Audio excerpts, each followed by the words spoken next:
Bueno, nos llegó un documento bastante particular. Se titula Otra Perspectiva 2.pdf. Mm, Y te digo, es de esos textos que no se andan con vueltas. Va directo al hueso. Directo al grano. Sí. Y plantea un enigma que te deja pensando. Básicamente, nos pone frente a un problema que parece no tener salida. A ver. Si obedeces al sistema, te vuelves loco. Si desobedeces, te aplastan. Uf, qué dilema. Es una visión muy cruda de cómo funcionan el poder, el dinero, pero lo interesante, y por eso estamos aquí, es que no se queda en la queja. Ajá. Alguien responde a este diagnóstico con una estrategia, con un camino. Y nuestra misión hoy es meternos a fondo en ese plan. Claro. Descifrar si es una verdadera salida o, bueno, solo otra trampa más. Es el enfoque correcto, porque el documento no es un lamento, es más bien un mapa. Y como todo mapa, pues hay que saber leerlo. Exacto. Y aclaremos, no vamos a hablar de política en el sentido tradicional, de izquierda o derecha, esto va por otro lado. Totalmente. Se trata de entender la lógica interna del sistema que describe, casi como si fuera un manual de ingeniería, ¿no? Sí. Y luego analizar la contrapropuesta, que es una especie de manual de desintoxicación y construcción. Es un cambio de juego total. Perfecto.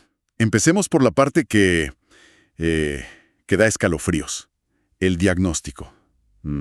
El texto dice que el poder real no está en lo que vemos, está detrás del escenario. En la administración de los resultados. Eso. Y para mantener ese control, la herramienta principal es la manipulación. Pero lo que me impactó fue esa trampa que mencioné, el juego muy perverso. El de obedecer o desobedecer. Sí, es que es una idea brutal. Básicamente el documento dice que estás atrapado. Si sigues las reglas, pierdes la cabeza. Si las rompes, te destruyen. Eso es bastante desolador, ¿no? Es desolador porque está diseñado para hacerlo. Según la fuente, no es un error del sistema. Es la idea principal. Es su característica principal. Es una trampa de parálisis. Y aquí viene un concepto clave. El texto argumenta que esto fue diseñado por mentes desconectadas de la realidad humana, pero hiperadaptadas al control. ¡Wow! Y para describir el motor de este sistema, usa términos que no oímos todos los días. ¿Cómo? Entropía moral. A ver, entropía moral. Para que lo entendamos bien, porque suena a concepto de física. Sí, Sería como decir que el sistema no es activamente malvado, sino que simplemente está diseñado para deshacer los valores, para que todo se vuelva caótico. Y así, sea más fácil de controlar. claro, como si disolviera el pegamento que nos une. Esa es una excelente analogía. La entropía es la tendencia al desorden. Una entropía moral es un sistema que fomenta activamente la desintegración de la confianza, del significado, de los vínculos. Y la administración de la disociación es el mecanismo. Separar a las personas de la realidad, de sus comunidades, de su propio juicio.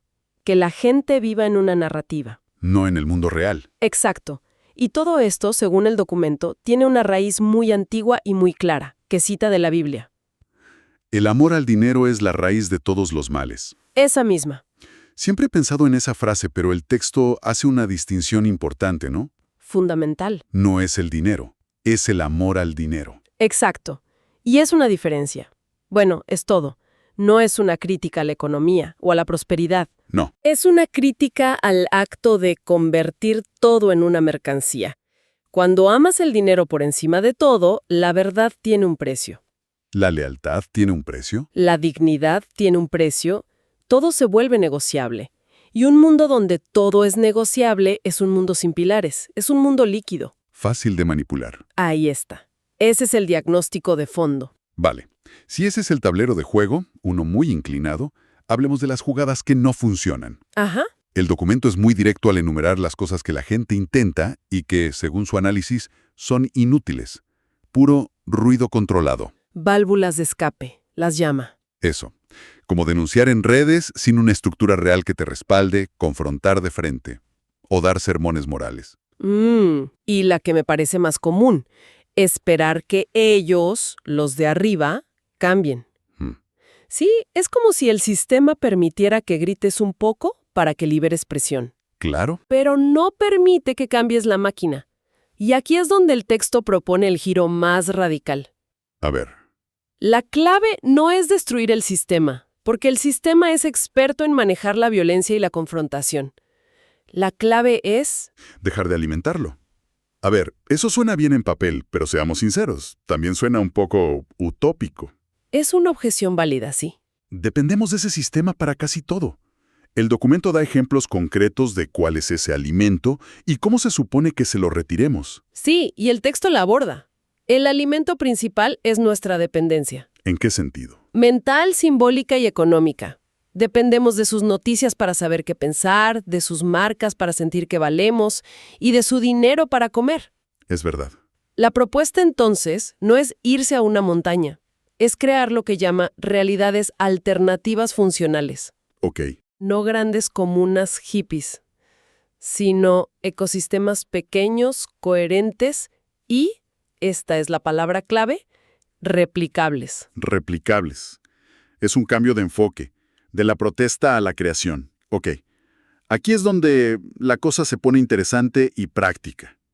El documento no se queda en la filosofía, sino que presenta una estrategia de 4 capas. Como construir una casa desde los cimientos. Justo. Empecemos por la base, el nivel individual.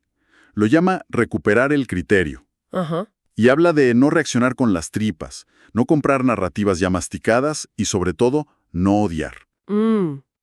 La frase que me dejó marcado es: una persona no manipulable ya es una amenaza estructural. Pero ¿de verdad una sola persona puede ser una amenaza?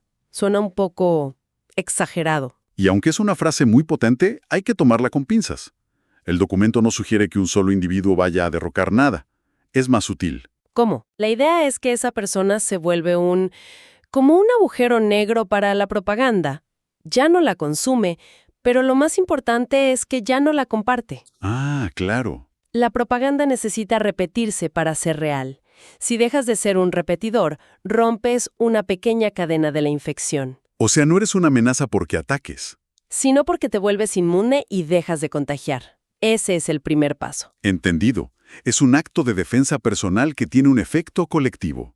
Y a partir de ahí, ¿cuál es el siguiente nivel? Si ya no estás solo en tu trinchera mental, ¿buscas a otros? Exacto. La segunda capa es el nivel comunitario. Comunidades mínimas, no masas. Ah, eso es interesante. El texto es muy crítico con la obsesión por los grandes números, las manifestaciones de millones. Argumenta que las masas son anónimas y fáciles de manipular. Claro. En cambio, propone grupos pequeños, de confianza, con vínculos reales, donde la gente se conoce, coopera en cosas básicas, quizás un pequeño huerto, un fondo común. ¿Un sistema de trueque, algo así? Exacto. El sistema no sabe qué hacer con algo que no puede medir en millones de seguidores, pero que se multiplica de forma orgánica, como células sanas. Ok. Tener una comunidad de confianza es clave, pero la gente tiene que comer, ¿no? Me imagino que el siguiente paso tiene que ver con el dinero. Con el trabajo, sí. ¿Cómo aborda el documento esa dependencia económica, que es quizás la más fuerte de todas? Esa es la tercera capa, la productiva. Medios de producción locales y sobrios. Aquí es donde se materializa la idea de dejar de ser chantajeable. Ok. Y no habla de expropiar fábricas, sino de pasos concretos. Buscar un grado de autosuficiencia, aunque sea mínimo, intercambiar bienes y servicios dentro de esa comunidad. Crear una microeconomía local. Eso es. Y algo que resuena mucho hoy. Buscar un trabajo con sentido, no solo para pagar facturas. O usar la tecnología para servir a la comunidad, no para que nos controle. Cada paso que das hacia la autonomía económica te quita un poco de miedo. Y una persona sin miedo piensa con más claridad. Todo está conectado. Y esto nos lleva a la cuarta capa, que es casi la más difícil hoy en día. La comunicativa. Sí. Lo llama lenguaje limpio y no reactivo. Y esto plantea una pregunta crucial sobre cómo hablamos entre nosotros. Y con los que piensan diferente. Sobre todo. La propuesta es dejar de atacar, ridiculizar o insultar. En su lugar, sugiere nombrar la realidad con precisión y calma. Esa frase, nombrar la realidad con calma, me deja pensando. Es potente. En un mundo de redes sociales donde todo es gritar más fuerte que el otro, esta idea se siente increíblemente radical, casi como un acto de rebeldía silenciosa. Es que la propuesta de fondo es que la verdad no necesita adornos ni agresividad. Hay otra cita en el texto que lo clava. La verdad no necesita violencia, necesita claridad. Es la idea de que la realidad, descrita de forma serena y precisa, tiene un poder propio, un poder que no depende del volumen ni de la rabia. Un poder que convence, no que vence. Exactamente. Y juntando estas 4 capas, la mente clara, la comunidad unida, el trabajo con sentido y la palabra serena, llegamos a la idea que, para mí, es la más potente de todo el documento. A ver. El objetivo final de toda esta estrategia no es ganarles, no es derrotar al enemigo. El objetivo es dejarlos solos. Es un giro conceptual enorme. Tuve que parar un momento para procesarlo. Si conectamos esto con el panorama general, el documento sostiene que el sistema se fortalece con la lucha. Está diseñado para la confrontación. Le das un enemigo y sabe qué hacer. Perfectamente. Lo que no sabe manejar es la irrelevancia. El sistema que describe es, en esencia, parasitario. Ajá. Y un parásito no muere porque lo insultes o lo golpees. Un parásito se debilita y muere cuando el huésped se vuelve sano y ya no tiene de qué alimentarse. O sea que el colapso del sistema no vendría de un ataque, sino de que la gente, poco a poco, empiece a construir algo que funciona mejor. Algo que les da más sentido, más seguridad, más alegría. Y entonces simplemente se dan la vuelta y dejan de prestarle atención al viejo sistema. Exactamente. El sistema colapsa cuando la gente vive mejor sin él, piensa mejor sin él y coopera mejor sin su intermediación. Cuando la esperanza ya no viene de sus promesas, sino de la ayuda de tu vecino. De la comida de tu huerto, de la conversación con tu comunidad. Esa forma de actuar no puede ser censurada. No pueden prohibir la confianza, la cooperación o la coherencia. Es una revolución que no se televisa. Porque no es un espectáculo, es la vida misma. Entonces, el recorrido que hemos hecho es fascinante. Empezamos en un callejón sin salida, con un diagnóstico que te deja sin aire. Y terminamos con un plan de construcción. Sí, un plan ascendente, que empieza en la propia cabeza y termina en la forma en que nos ganamos la vida y hablamos con los demás. Y el mensaje final del texto es muy personal. El llamado no es a la tarea heroica y paralizante de cambiar el mundo. No, es a algo mucho más humilde y posible. Sembrar coherencia donde aún es posible. En tu familia, en tu barrio, en tu trabajo. Pequeños actos. Afirma que el verdadero movimiento, lo que llama la verdad en movimiento, no es violento ni desesperado. Es creativo, es sobrio y es profundamente humano.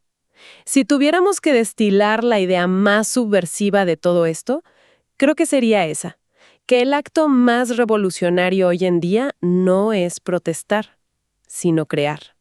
Construir sin pedir permiso, cuidar a los que tienes cerca y, lo que es casi un superpoder, negarse a odiar. Es menos espectacular que tomar una plaza, pero según esta perspectiva, Es infinitamente más transformador. es que cambia el foco. En lugar de poner toda tu energía en luchar contra lo que no quieres, la pones en construir lo que sí quieres. ¿Y eso, con el tiempo? Hace que lo que no quieres se vuelva obsoleto. Exacto. Todo este análisis nos deja con la cabeza llena de ideas.